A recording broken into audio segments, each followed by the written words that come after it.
Let's look at an example for the application of the Frobenius method. So we have now x squared times 6y second plus 7xy prime minus 1 plus x squared times y equals to 0. So if we divide everything by the coefficient of y second, then we notice that it satisfies our idea of what x equal to 0 should be as a regular singular point. That means that p is 7 divided by 6x. That is indeed a single pole. And q is minus 1 plus x squared all divided 6x squared. That is a second order pole. So we can approach it as we did before. We get an ansatz of yx being a power series multiplied by x to the power r, and we can compute the various derivatives. And we can plug the various derivatives in. Then the first term has x to the power n plus r, the second term has x to the power n plus r, the third term has also x to the power n plus r, but the last term has x squared times x to the power n plus r. So we need to reconstruct this in such a way that we can still write our equations in a simple way. And what we say is that we introduce the coefficients a minus 2 and a minus 1, and we both set them to 0. So we rewrite this sum going from n0 to infinity of a n x at the power n plus r plus 2 as the sum for n going from 2 to infinity of a n minus 2 x at the power n plus r. And then we can start at 0 by just saying that all negative indices of a are equal to 0. With that hack, then we retrieve the fact that also the last term has a power of x that is n plus r. So we can just take all the different series and combine them all together. So we have this huge power series, sum from n equal to 0 to infinity of x to the power n plus r time this big box where the last element is a at the index n minus 2, where we know that when n minus 2 is negative, then a at the n minus 2 is equal to 0.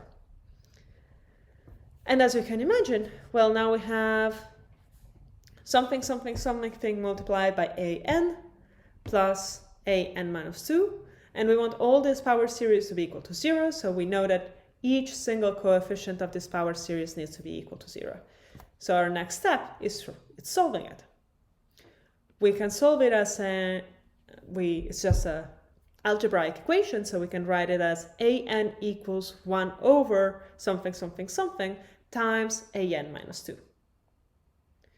But if we choose n equals to 0, then a index minus 2 is equal to 0.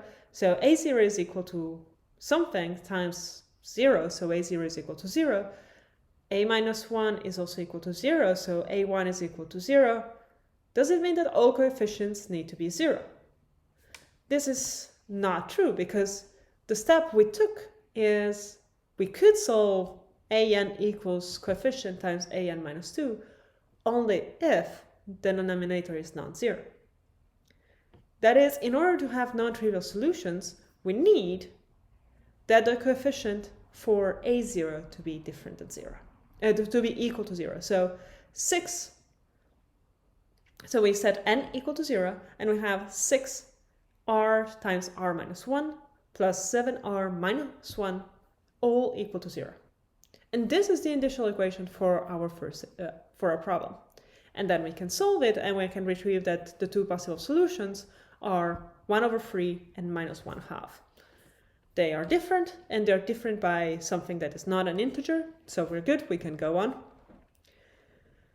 And we have non-trivial solutions only if r satisfies the initial equation. Then, in that case, the recurring formula states that 0 times a0 is equal to a minus 2. That means, and 0 times a0 equal to 0 is satisfied for every a0.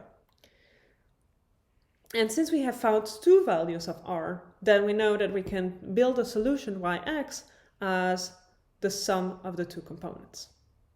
a0 times the first block plus the second block, with the two blocks having different powers of x.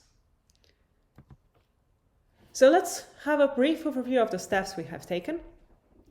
We gave as an assumption that yx could be written as xr times a power series.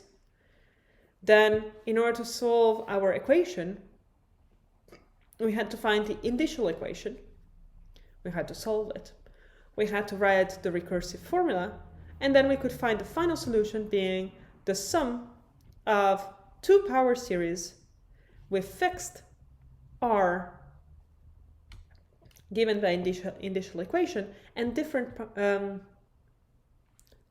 coefficients in the two sections.